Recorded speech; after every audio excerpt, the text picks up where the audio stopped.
Warning: the Chaotic Culture Podcast is a program for mature audiences. The language and content presented in this podcast is of a mature nature that some audiences may not find suitable. Viewer and listener discretion is advised.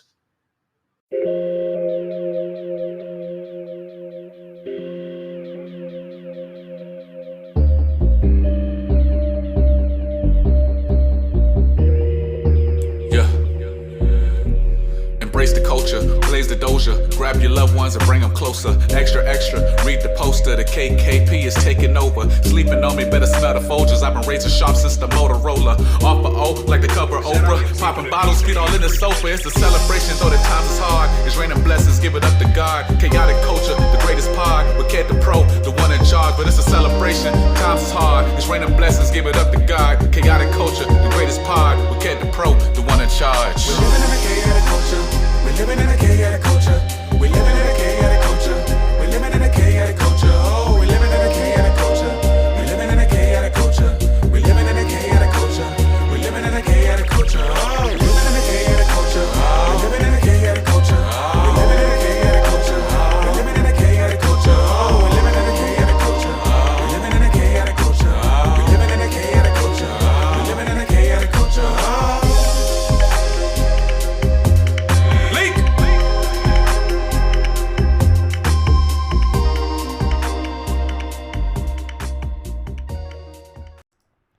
Good morning, ladies and gentlemen, and welcome back to another edition of the Chaotic Culture Podcast. So, if you listened to last week's episode, I greatly appreciate it. I hope that when you listened, you got a chance to hear our opinions, our views, and just some of the silly stuff that we talked about, as always. Be sure, again, that you tell your family, tell your friends. Be sure that you like, share, and subscribe to the podcast wherever you may listen, be it Apple Podcasts, Google Podcasts, Spotify, or wherever you get your podcast at. Be sure that you follow us on all social media platforms. And I just wanted to say how much I appreciate you guys. The Panda episode actually got the most views this season and is still climbing. I definitely appreciate you guys for tuning into that episode. I noticed that anime is very near and dear to my heart, so I'm definitely going to try and talk about that a little more in certain aspects. But again, I don't want it to be like the main focus point, because of course the focus of this actual podcast is about Black culture in general. So that encompasses Black people in anime as well. And you'd be surprised just how much knowledge there is out there for those of us who are, Black anime heads, like how much anime we absorb is a better term. So definitely check out that episode if you have not. Panda is really, really, really knowledgeable. And and again, her opinion of the culture itself is just beyond amazing. So now that we've got all that fluff out the way, just wanted to just to introduce myself once again. It's your boy, the host of the Chaotic Culture Podcast, Ked the Pro, a.k.a. the Calculator Millennial, a.k.a. the Cutlass Diamond, a.k.a. Cause if not, don't be pushing all my buttons in my cutlass unless you The 843 is me, but the 75 is where I reside. Born and raised in North Charleston, living right here in Hampton, Virginia, in the 757 area.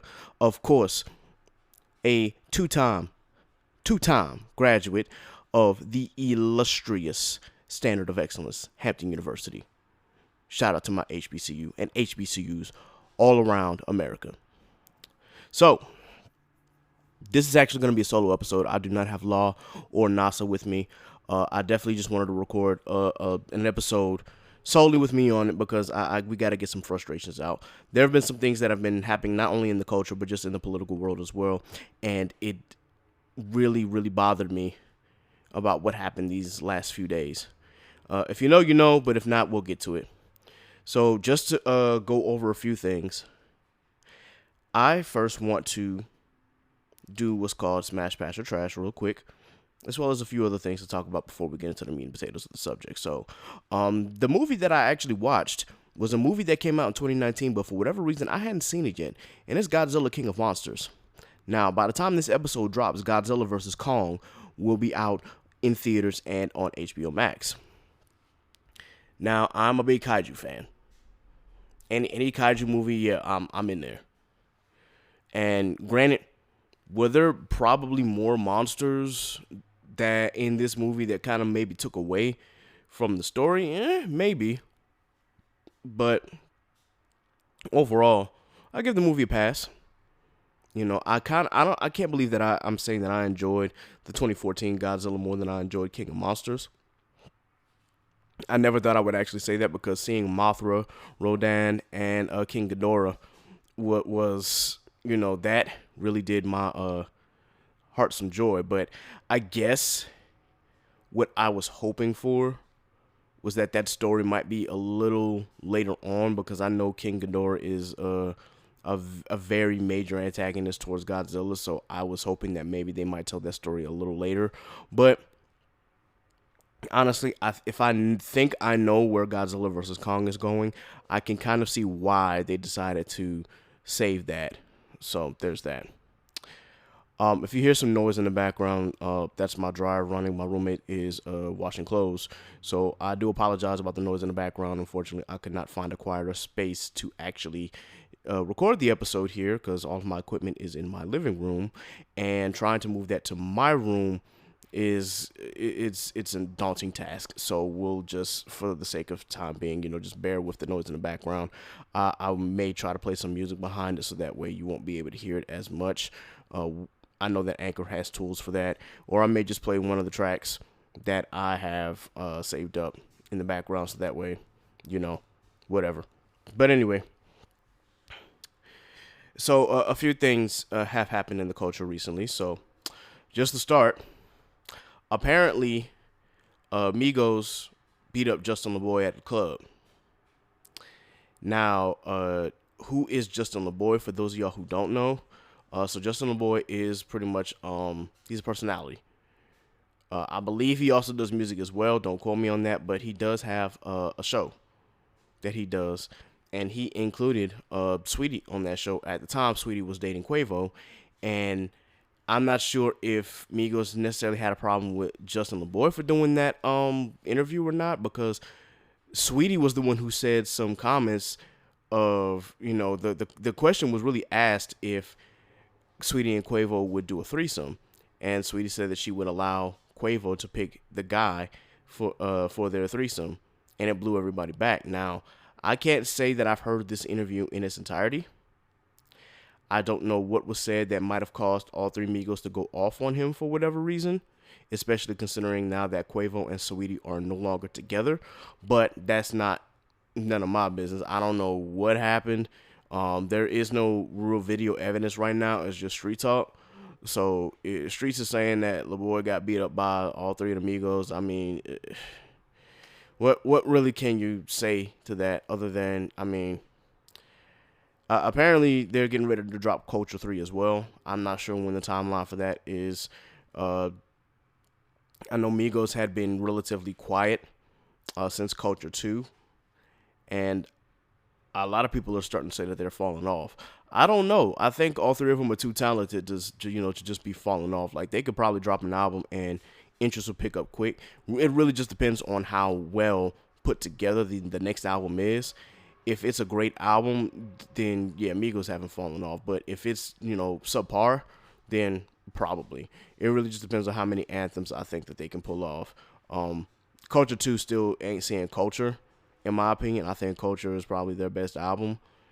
You can go back to some of their other mixtapes and the other tapes that they dropped. But, as far as an LP that's put together, Culture definitely beats out Culture 2. So I honestly, I'm not going to say I have low expectations for Culture 3, but yeah, here and there. Let's see. What's next? In the basketball news, for those of you who know, obviously, and keep up with basketball, you have seen that Andre Drummond has been bought out and then signed with the Lakers, and LaMarcus Aldridge has signed with the Brooklyn Nets. Now, everybody is saying that the Nets have no excuse if they lose in the finals to LeBron, or if they have no excuse if they lose in the playoffs. They have 3 All-Stars that are still relatively in their prime, with Kyrie Irving, Kevin Durant, and of course, your boy James Harden. I mean, I think they can get out of the East with that, but I think people also take the East for granted because the West is just so stacked. But when you look at teams that the Nets are going to have to overcome, they're going to have to find a way to get past Philly. I think Philly is probably the team, in my opinion, that will probably be the favorite to get to the finals. Still got to get past the Bucks. I know that the Bucks have not met their standard, or pretty much they've not met expectations as far as where they should have and could have gone. Especially last year when they fell in the second round like that. It was just amazing, but still, Giannis is Giannis. So I really can't take anything away from that. They are going to, be a problem once the playoffs get started. Boston, I don't know, man. Boston has some growing pains. They're still a fairly young team, and they've got some superstars on there, or some budding superstars, but they just have to find a way and find a formula that works. Because it's obviously that they're right there, just for whatever reason they just can't get to that next level, and I predict that in a couple years they'll be able to get there. You got Miami, as always, that now they got Victor Oladipo, so now you got Jimmy Butler, Victor Oladipo, and Bam Adebayo, as well as still some young players on that squad. So that team can really, really fight, and you can never count them out of the playoffs either in the East. So the Nets, as stacked as they are, they still got some competition to come out of the East. I mean, it's not a sure thing for them to get to the finals. And even then, I'm not sure exactly why people were so, uptight about the signing of Aldridge and the trade they made for Blake Griffin, because Blake Griffin, granted, he doesn't have the athleticism that he used to have. His knees are shot. Yeah, he can still dunk a little bit, but he's not that paint attacker that he used to be. Like, he's not making the same cuts. He's not making the same moves to the basket. He's not pounding the ball in like he used to in the low post. It's just he's not the same. And LaMarcus Aldridge, I mean, he's up there now. I don't exactly know his age, but I don't know. Some people are saying that it's a rehash of the 2004 Lakers that went to the finals against the Pistons and got mollywopped by the Pistons. Some are also saying that this is another iteration of the Nets when they got Paul Pierce and Kevin Garnett when they joined the Nets. I mean, I honestly don't see the big deal. Again, like, LaMarcus Aldridge is 35. He's past his prime at this point. I don't see him really being a major threat to anybody. But I mean, it is what it is, I guess. We'll see. My Bulls got Nikola Vucevic, which I thought was a great trade, but they still have some kinks to work out because they've lost their last 2 games, even with Nikola playing. They've got to figure it out. I think, and I hope this isn't true, but Zach LaVine did get hurt.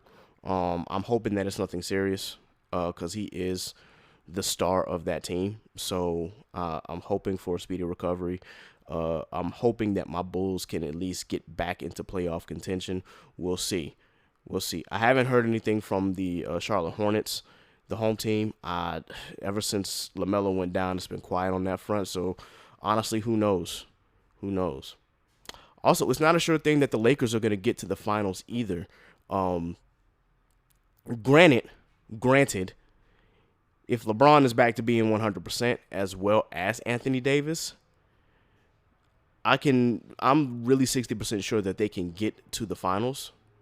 It's just a matter of who they have to overcome and who they end up playing in the playoffs.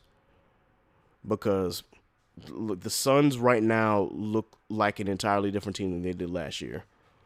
The Clippers, I don't want to put any faith in the LA Clippers because they have been they tend to disappoint as well.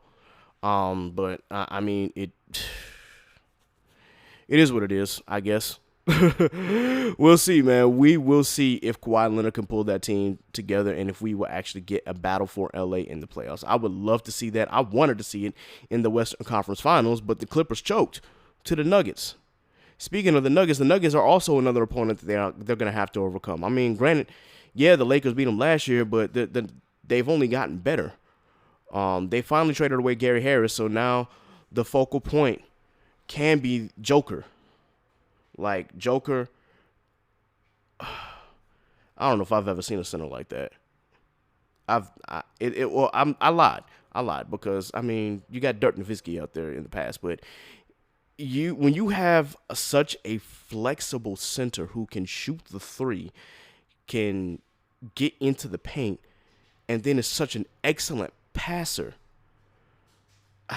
it's really just, dang, yo, like, I don't know what the Nuggets need to get to that next level. Maybe they need somebody who is really going to be that third man because it's just really, I don't know. I honestly don't know. We'll see.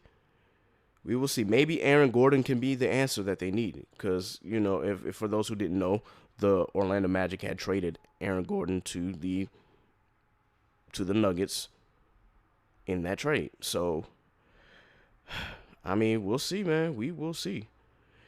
Because right now, I already know that, Jokic and Jamal Murray are going to be putting in work. So we'll see, man. We will see. Let's see if Aaron Gordon is the answer that they're looking for. But anyway, the Blazers, of course, you got Dame Time over there. So if the Lakers, I mean, I'm pretty sure the Lakers are going to get, if they have to play the Blazers, they're going to get past them. But, I mean, we'll see what happens.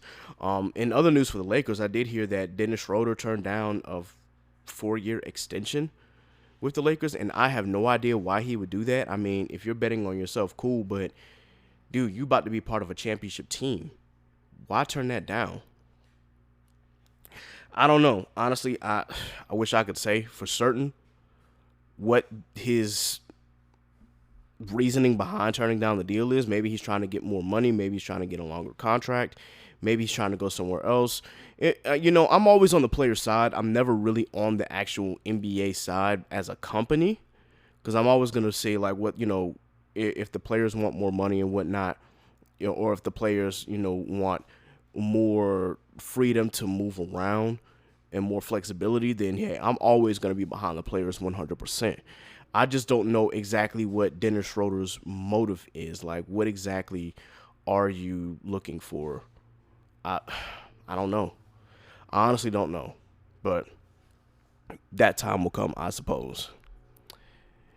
Anyway, the NBA is starting to look really, really, really good. Hopefully, once March Madness is over, that'll be the next sport that takes my full attention. Speaking of March Madness, man, if you did a bracket this year, I know your bracket was all the way busted up at the very beginning because a lot of unexpected things happened.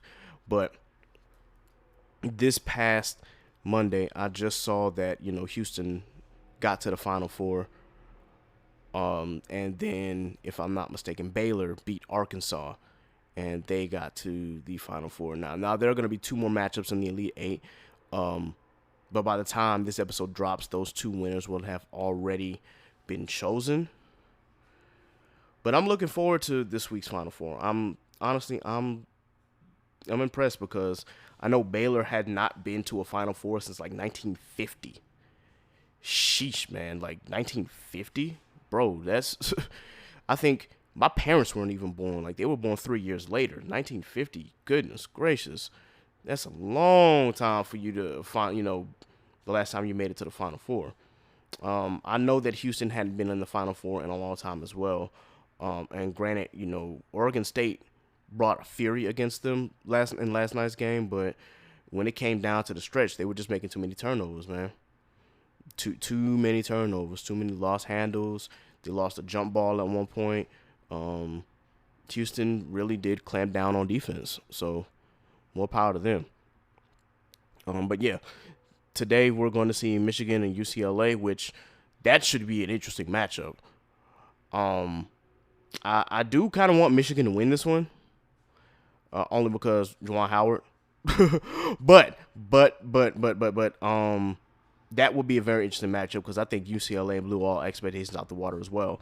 And then of course you got Southern Cal versus Gonzaga. I honestly don't see anybody beating Gonzaga to win the championship. I don't, but stranger things have happened. Again, this is March Madness we're talking about. And I'm just being real. When you had number 1 seeded Virginia lose to a 16 seed one year, and then just to come back and win the whole thing, it's you can never predict where this tournament is going to go. And anybody who predicts this tournament, if they predicted 100% more power to you, you should be a very rich man or woman or whatever at this present time, because that tournament is hard to keep up with. And it's hard to really gauge as far as predicting who will win and who will not, because matchups matter, but then sometimes people can just get hot and get lucky, especially college basketball. It's a game of runs, so it's you never really know, to be for real. But anyway, enough basketball talk, because I know before we get into the main subject, we got to do this segment. Y'all already know what time it is.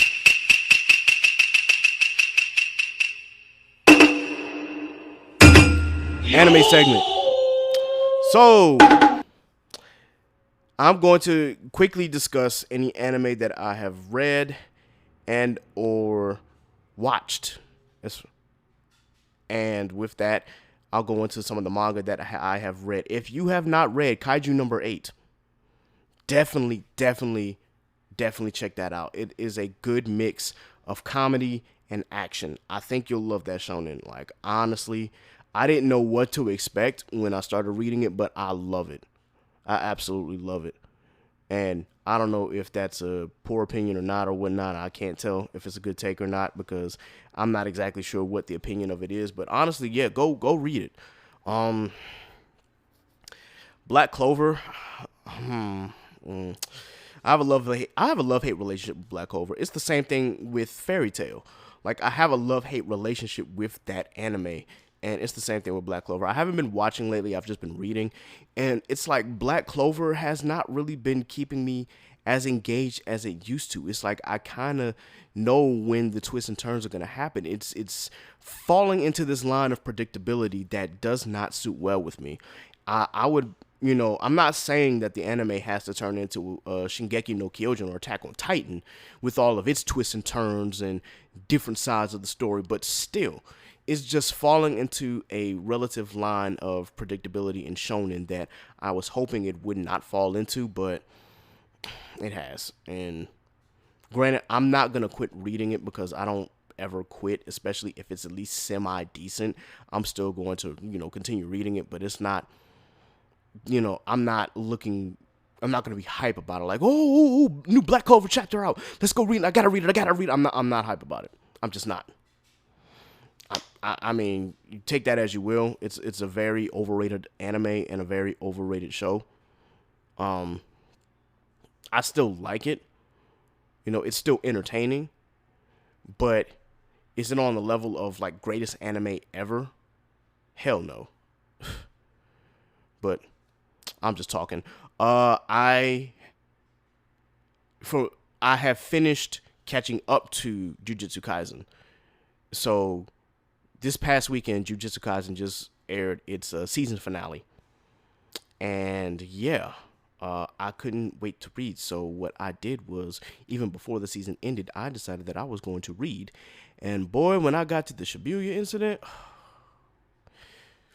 if you have not seen this anime, please, I highly recommend it. Jujutsu Kaisen is brilliant. And I mean that from the bottom of my heart. That show is brilliant. But boy, when I tell you the emotions are everywhere. Like, if you think this is like one of those normal shonen where, you know, you expect people to die, and you expect some shit to happen, but you didn't think that it would go to the lengths that it did. And I didn't think that it would go the way that it did. Like, when I got to Shibuya, excuse me. When I got to the Shibuya incident, and when I finally got past it, yeah, that's gonna be an amazing arc once it actually does get animated, boy. But when I say that it's going to put so many heads on a swivel, like what is going on? Like, what the hell just happened? It's gonna be one of those.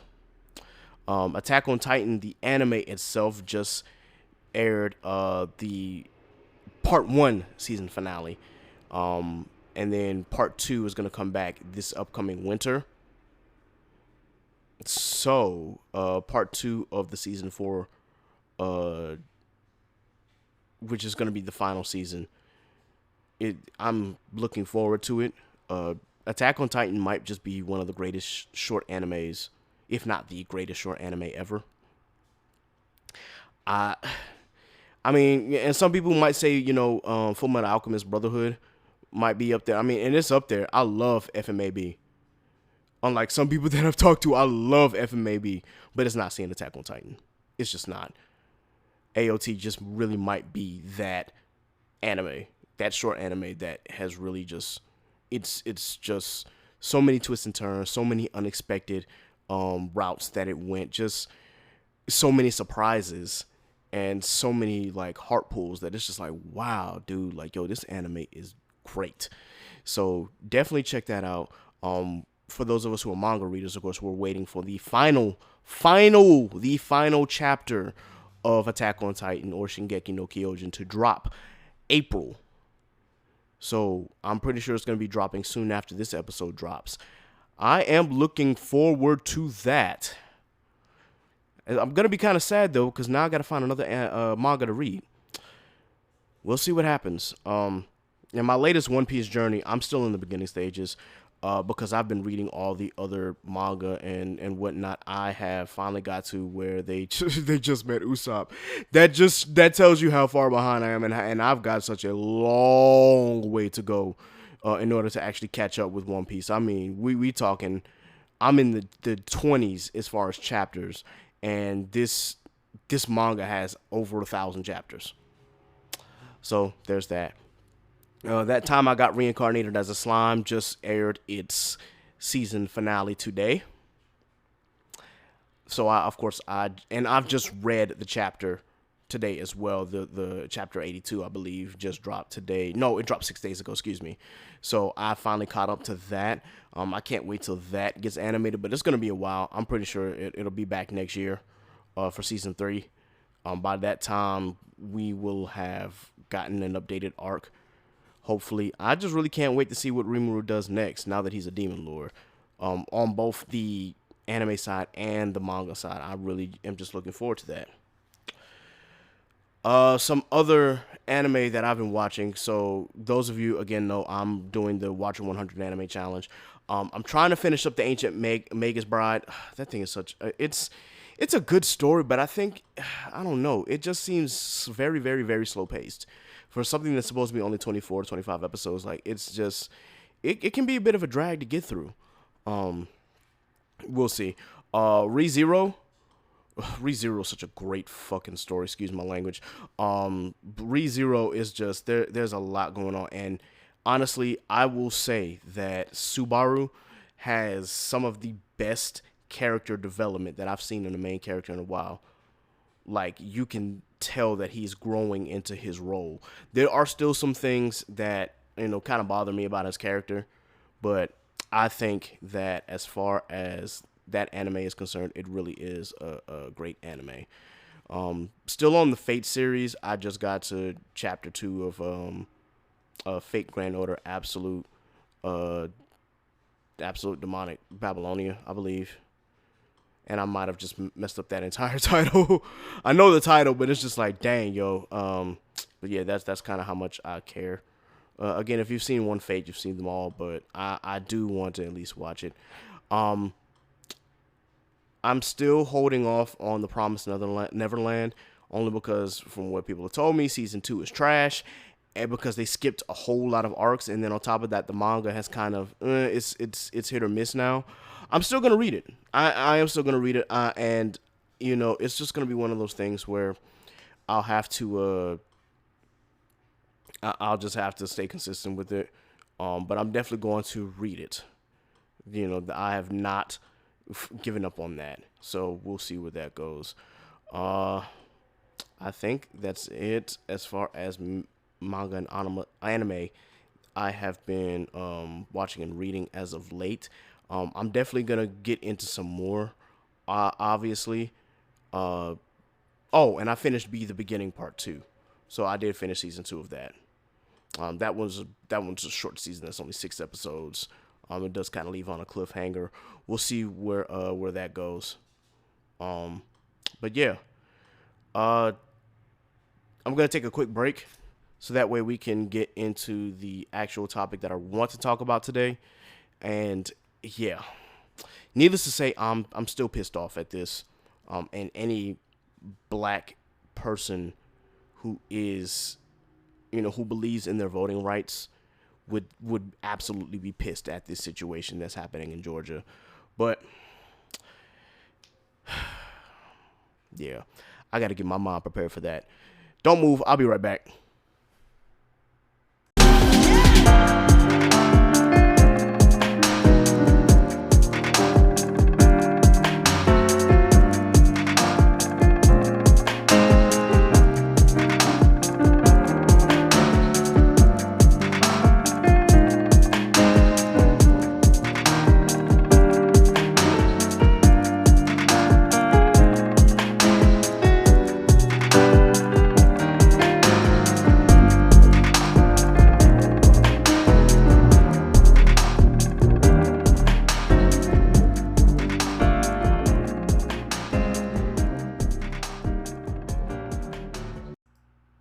And I'm back. So, if you have not been keeping up with things going on politically, let's take a dive real quick, and you'll understand why I'm so very upset about this new Georgia election law that just passed in Georgia a few days ago. The bill is known as SB 202, or it's the new Georgia election law, which it does a few things. And before I get into that, I want you guys to understand that, yes, I understand that, you don't have to have the same political ideals as me. We can all differ. We can all agree to disagree, so long as it does not pertain to the absolute suppression of a people or of a certain demographic. When we get to suppressing the vote, this is where I draw the line. There is no ifs, ands, or buts about it. I don't care if you're conservative. I don't care if you're a liberal. I don't care if you're super hyper progressive. I don't care if you're a Marxist. I don't care if you're a communist. I don't care if you're socialist. I don't care. But when you start attacking people's right to vote, we have a problem. We will never see eye to eye on this if for whatever reason you believe that we should limit the ways people can vote just because you lost an election and you now realize that you may never win a national election ever again because of it. So instead of finding ways to add to your party or find ways to change the narrative in your party, you decide that instead what we're going to do is we're going to add by subtracting the votes of the other side. We are going to find a solution to a problem that does not exist. So, let's start back in November, when a few days after actual election day, we found out that Joe Biden was going to become president of the United States. And Trump and a good bit of his party, his supporters, MAGA, all of them refused to believe it. And they kept saying that there was major election fraud or voter fraud, and that they were going to prove it. They did not. They did not have any evidence. There was no evidence of widespread election fraud or voter fraud, for that matter. No evidence of it whatsoever. And if there was, it was so very minute or minuscule that it did not affect or could not affect the actual election results. Still, they pushed this big lie, as it is now called, and it led all the way up to the insurrection at the Capitol on January 6th, as Congress and Senate were affirming the electoral votes for then President-elect Joe Biden. So what does Georgia do? So after being berated, harassed, and pestered, albeit maybe even illegally, by Trump to somehow change the election results in Georgia, what does Georgia do? So the Republicans in the Georgia House of Delegates and in the Georgia State Senate decided, hey, we're going to push this election law so that way we don't have to worry about this. But what does that election law include? What does this bill include? So just to give you some minor details, the bill gives state level officials the authority to usurp the powers of county election boards, allowing state government officials potentially to take over if they feel as though results are not in their favor, or in this case, allowing the Republican-dominated state government to potentially disqualify voters in Democratic-leaning areas. It criminalizes the provision of food and water to voters waiting in line in a state where lines are notoriously long and heavily non-white precincts. So in other words, you can't pass out food and water to people who are standing in line waiting to vote. They count it as a misdemeanor. What? Huh? It also requires a voter ID for absentee ballots and limits the placement of ballot drop boxes. So, according to Governor Kemp, they wanted to find a way to be sure that, I guess, elections are quote unquote secure and that the integrity of our elections returns. Well, for one, I know that you've heard the last episode and you heard Nas's opinion on how, and Law's opinion on how the integrity of the elections has been lost. But let me be a little more clear. The way that elections and the way that votes are counted, integrity hasn't been lost, at least not on those who voted against Trump. It worked the way that it was intended to. People are saying that for whatever reason that mail-in ballots are less secure than voting in person. That's actually false. That's demonstrably false. It has been proven that mail-in ballots are actually more secure than voting in person, especially in times of crisis like we are in right now. But for how mail-in ballots work, if you do the research, you will know that you can't falsify anything in that, because if you do, it will get disqualified. It's pure, it's simple. It's very, very simple. It is safer and more secure than voting in person, yet to the GOP, I guess it's not. Or rather, I'm not even going to say that. They know that it's safer. What they're doing, though, is they want to create this doubt that it is somehow less safe and less secure than voting in person. And what they are going to do for their constituents, of course, is put in the idea that somehow Democrats or people who are left-leaning cheated in order to win the previous national election. Because they know that if this continues, because folk, Black and other people of color, have found a way around the previous state ID laws and the previous laws that were trying to suppress their vote in a legal way, of course, they figure, okay, in order for us to win elections again, in order for us to continue our gerrymandering, and in order for us to continue being the minority rule party, what we're going to have to do is just cut this this law and make this law that will pretty much suppress the vote, because the Republican Party is in a state where now you realize that the majority of Americans, 9 times out of 10, are probably not going to vote in a Republican in this day and age, at least not the Republican Party as is. You would have to do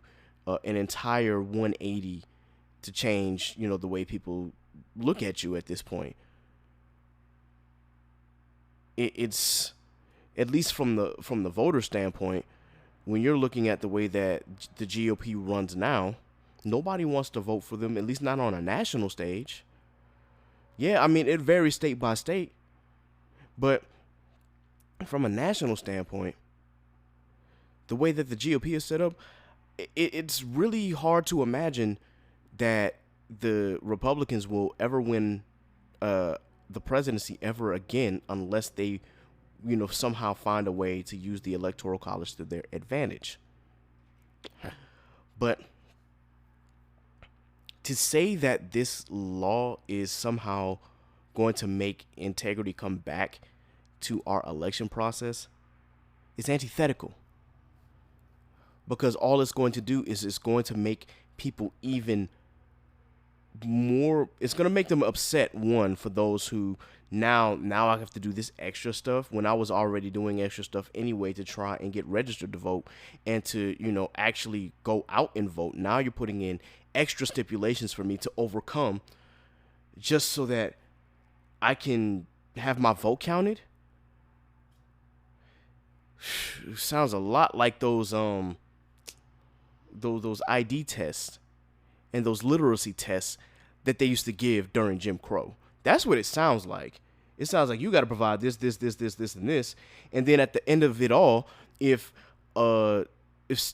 state officials deem that, okay, well, we don't like the way that this is going, we're just going to cancel some of those votes, that we're going to take it over. The Secretary of State no longer is in control of the election in Georgia anymore. It's pretty much run by state officials, which, if you know, right now it's not completely under GOP rule, but it is majority GOP rule. The House of Delegates has a GOP majority. The Georgia State Senate has a GOP majority. The governor is GOP. The only people who are not GOP in Georgia right now, on a national stage, are the 2 senators that won the runoff. That's really it. From a national level, of course, you got the House of Representatives representing each district in Georgia, but we already know that that's gerrymandered because it always is. It's not fair. It's never fair in the South, which is why Stacey Abrams worked as hard as she did to be sure that they got more new people registered to vote.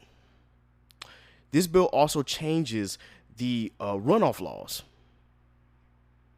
So now the runoff laws and the runoff rules that were in place no longer apply. It's changed. I actually have to look that up, but you can tell how frustrated I am with this. I don't even live in Georgia. I live in Virginia. And Virginia has turned around from a red state to a purple state. And now they're solidly blue at this point. I don't suspect that GOP are going to win big in Virginia anymore, just from the way that the state is going and the direction that the state is going. You would literally have to find like the most unlikable Democrat or the most unlikable progressive ever in order for Virginia to not vote blue anymore. Or I think the same thing is with the United States. You'd have to find like the most intolerable or not progressive or just the most insufferable Democrat or someone on the left side to run and win the primaries in order for them to say nah. And I can kind of see why Hillary ended up losing, because she was not the preferred candidate, and she still beat out Trump by 3 million votes. The most unlikable candidate ever, and still won the majority vote, but did not take advantage of the Electoral College. I will give Trump that. He found a way to game the system. But then when the system in turn turned its head back on him, now it's cheating. And now you got 250 proposed bills across 43 states that are written or proposed to curtail election matters, or to curtail election votes, or the way that people vote. I'm trying not to like go off because I really want to cuss up a storm right now. I'm trying not to be as angry as I was in episode 3 of season 1, and that's a whole nother subject. I'll get to the case of Derek Chauvin later, because that George Floyd incident really pissed me off to high heaven. But still, instead of adding to your party, instead of finding ways to get new voters, instead of finding ways to make your platform more open to the public and more, I would say, diverse, instead of doing that to make your platform more diverse and to make it so that people will understand your policies and make it more likable, instead of increasing your base by addition, you decide to do a desperate move, because this is very desperate. You decided, hey, we're going to, while we still have power, we're going to go ahead and do this, so that way we can still hold on to our power. For the GOP, it was never about their constituents. It was never about their constituents at all. It was about power and greed. And I'm not going to say that there are some Democrats that are like that. I'm not going to say that there aren't politicians that are like that. There are. There are plenty of Democrats, and there are plenty of people in power whose sole purpose is to hold on to that power. Not to make laws for the people, or make it easier to vote, or make sure that the people can vote, or to make sure that people are living their best lives. No, it's all about power. It's all about going as far as you can for how long you can, as you can.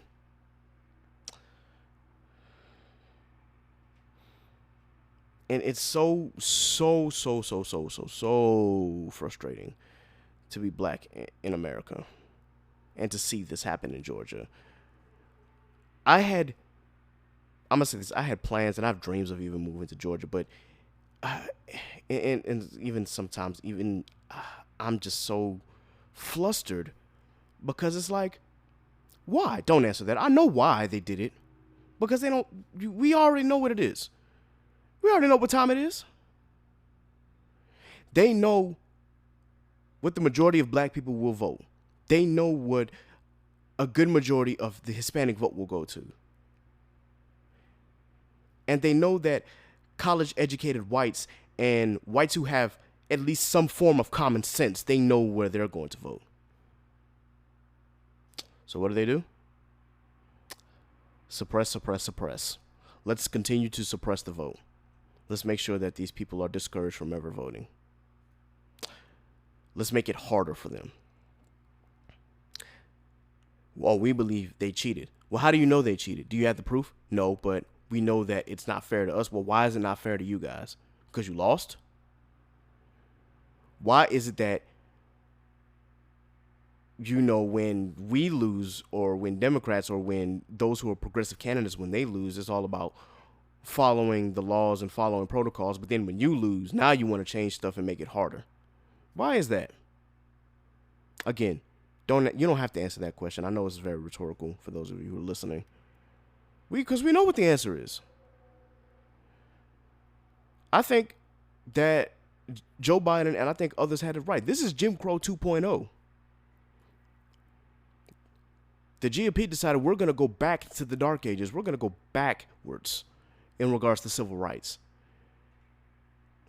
And they can thank the Supreme Court for part of that, because thanks to your Chief Justice, John Roberts, in 2013, he basically took out the teeth of the Voting Rights Act so that southern states could do this shit again. I can't say how many voter ID laws passed after that. How tight the grip that those Republican state legislators closed in on that. They were like, oh, they took the teeth out. Oh, okay, we're going to apply this, and this. knowing good and damn well it's discriminatory.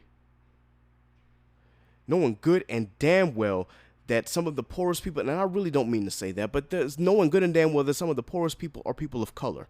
They took advantage of that. Knowing good and damn well just how, for lack of a better term, just how disenfranchised people of color, especially black people, have been in this country. But it's all about power. It's all about maintaining that white supremacy status quo.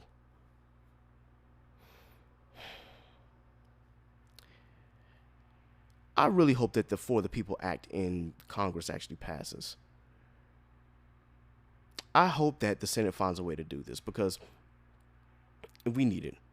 Or we need the John Lewis Voting Rights Act as well. Like, we need these laws. Once upon a time, I knew that there were certain GOP who wouldn't even question this. There were some people in the Republican Party who wouldn't even question, when it comes to voting rights. But now, modern day Republicans don't believe in that. Why? Because they know that outside of their base, outside of that small base that they have of white people and the small percentage of black people and maybe 30% of Hispanics, outside of the older block of white people who are consistently going to vote conservative, they know they have nothing. They have nothing. They don't come up with any new ideas to make this country as great as this. They want to go back to the stuff that was working before, thinking that, if it ain't broke, don't fix it. Well, it was broke. As far as infrastructure, as far as climate change, as far as this is going, they want to go backwards because they don't like change. I can understand, look, I get some people being conservative. I get that. I get the conservative ideals that you have. But some of these ideals are just that. They're not realistic. They don't help anybody. It's sad to say that, getting away from Georgia a little bit, there's a bill in Arkansas that passed that pretty much restricts health care for trans youth. Are you kidding me? Are you absolutely kidding me? Now, I understand that the bill is geared towards making sure that healthcare involves to their transitions. But still, you're going to limit youth.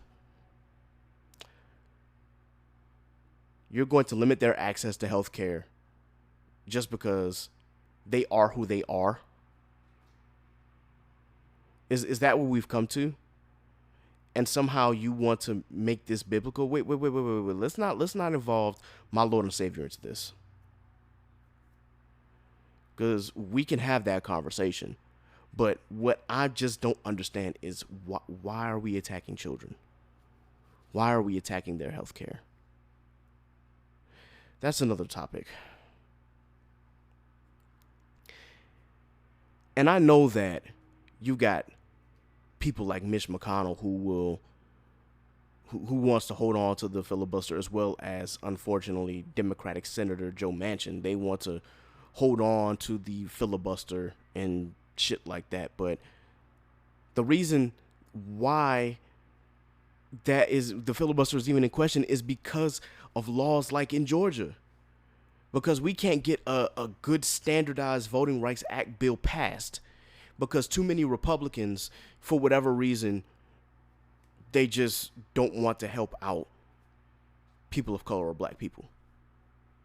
They don't. They want to suppress your vote. They don't want y'all voting.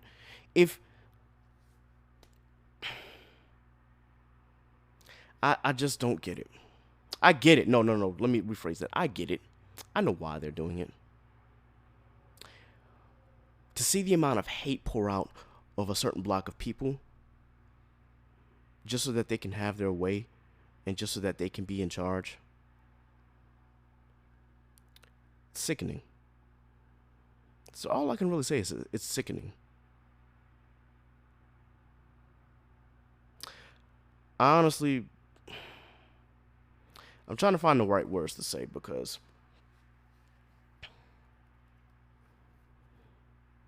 there wouldn't be a need to threaten the filibuster if they just do the right thing. Man, hats off to Senator Warnock in Georgia for, helping to lead this charge. And I know Senator Ossoff is doing the same thing, but it's just,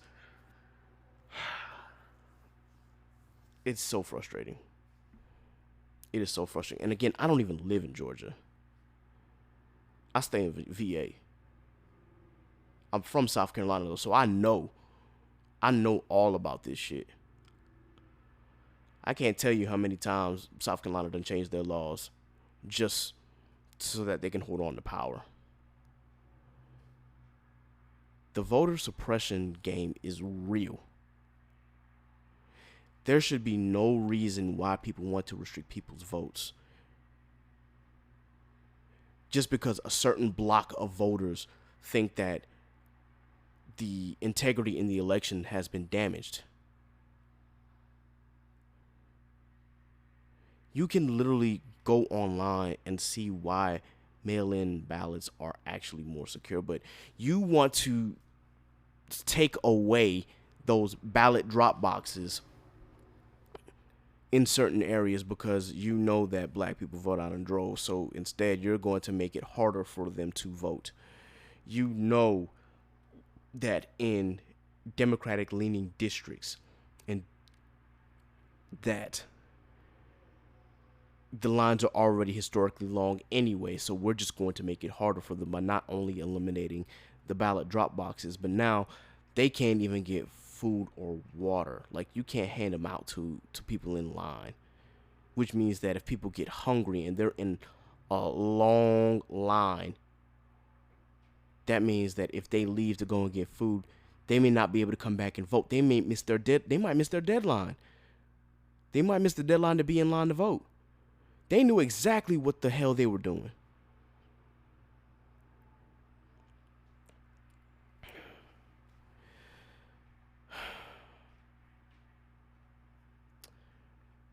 It's really sad. It's really sad that we are still fighting this fight. 2021, and we are still fighting for civil rights. I've said this many of episode, but I did not expect to be fighting the same fights that my parents and my grandparents continue to fight. I did not expect to be fighting those same battles. I thought maybe I was going to have something different, but no, I'm going through the same exact shit that they did with on a lesser scale, because obviously now you're not going to get, well, I say that, or I'm thinking that you're not going to have people, lynch black people in public, but there's a whole lot of nuance to that argument too.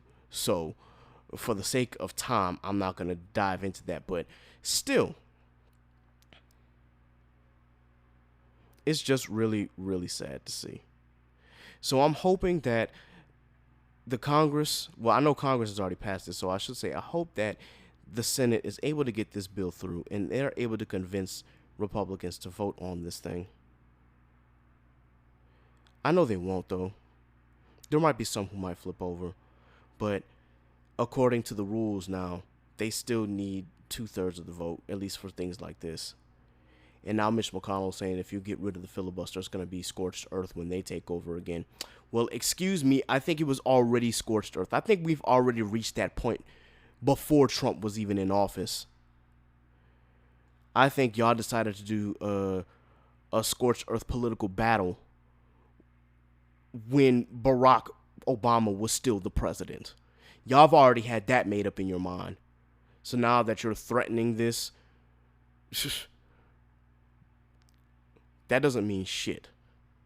At least not to me. The only thing that I'm hoping for is that they decide, let's go through with this. Was the filibuster, a rule that was established to regulate racial equality? No. But has it been used against racial equality more times than I can count? Yes.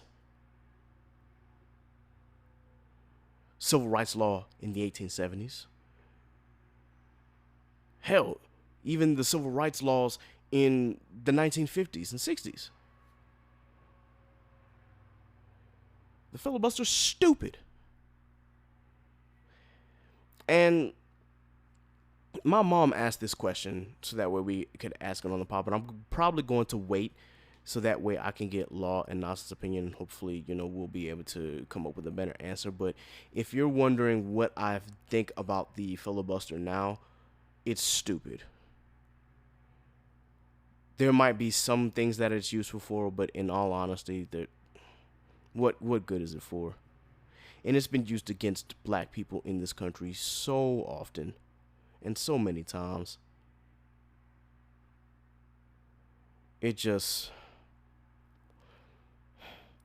Y'all want to hold on to tradition so bad, not knowing that the Constitution that we have is a living document, which means changes can be made over time, which is also why I have a problem with Constitution purists.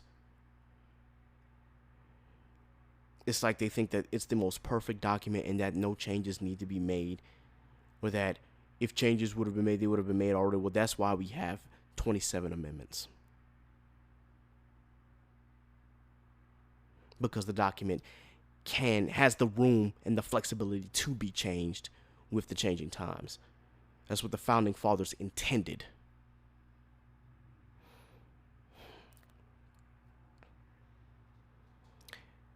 For the black people in Georgia, I hope that you continue the fight. I hope that you are out there protesting this. I hope that whatever government agency is suing the state of Georgia for this, I hope that they are successful. I know if it gets to the Supreme Court, there's going to be some questions because of that damn Chief Justice John Roberts, who threw out the teeth to the original Voting Rights Act. We got a long fight. Like, seriously, we have a long fight. Just for people of color to get some damn equity in this country, man. It's frustrating. We shall overcome.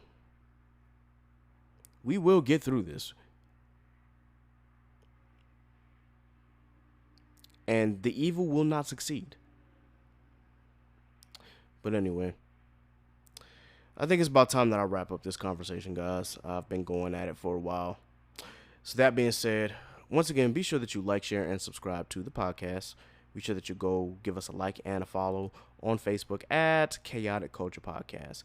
Be sure that you follow us on Instagram at Chaotic Culture Pod and on Twitter at Chaotic_Culture. You can follow me, Ked the Pro, at K3D the Pro on Instagram and on Twitter. You can follow Law on Twitter at Law96_ and on Instagram at L.JR_96. You can follow Nasa on both platforms at _CallMeNasa. And before I go, I just wanted to shout out a few black businesses. Of course, shout out to the Bougie Bartender. Shout out to my boy DeAndre McEwen and AP Styles. Already paid. Shout out to you, bro. Keep doing your work.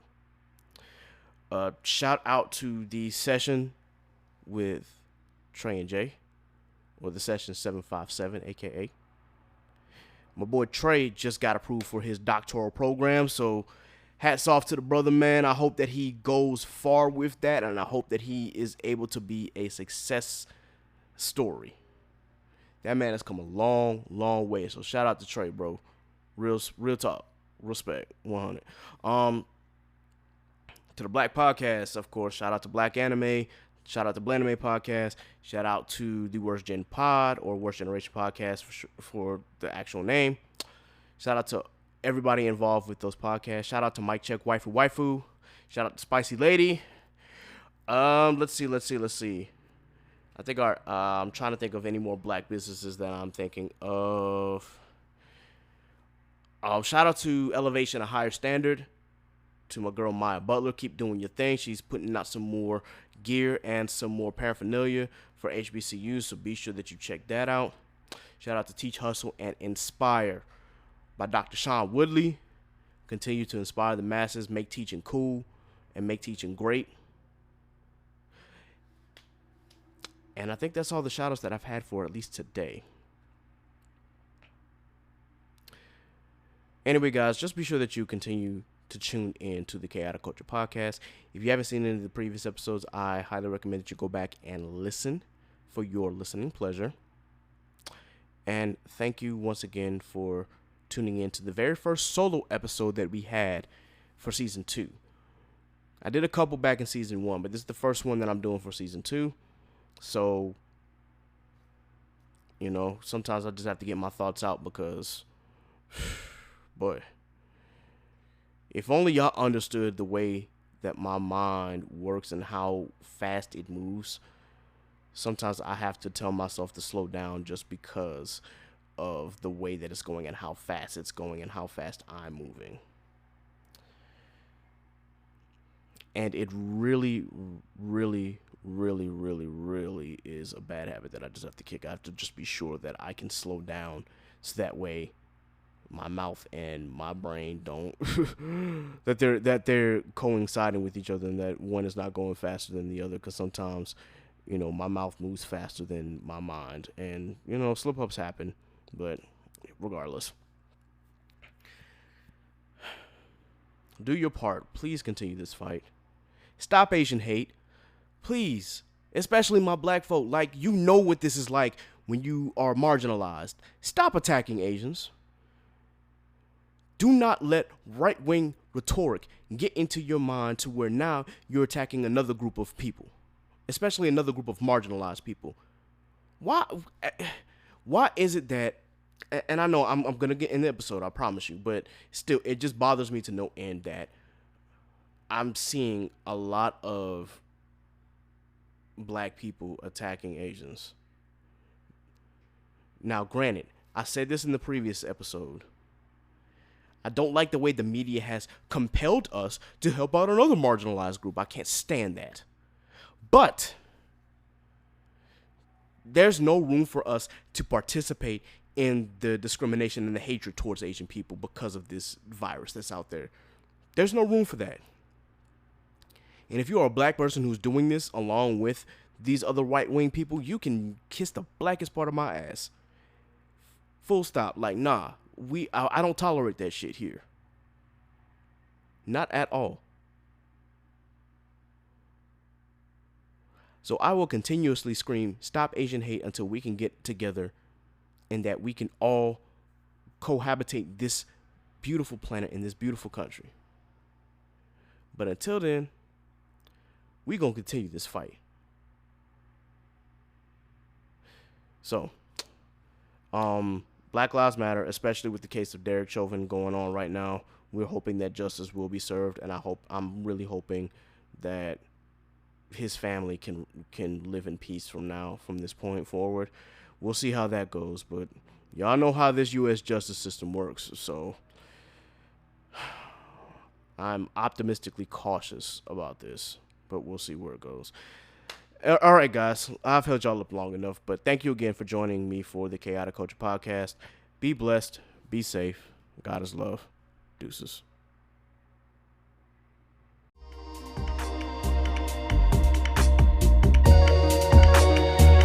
Look, it's chaos in these streets, so let's talk about it, please. Let's hold some conversation. You see where I'm coming from. Yes, it's so amazing. Go ahead, get comfortable. You can grab a seat, take a load off your feet. Yeah, welcome to the table. We don't tell no lies over here. This ain't no fable. We just live our lives over here. We ain't no angels. We just shine our light over here. We got the power. We just showing love over here. Cause everybody needs some, yeah. And we don't need a reason. Everybody needs some. And we don't need a reason, cause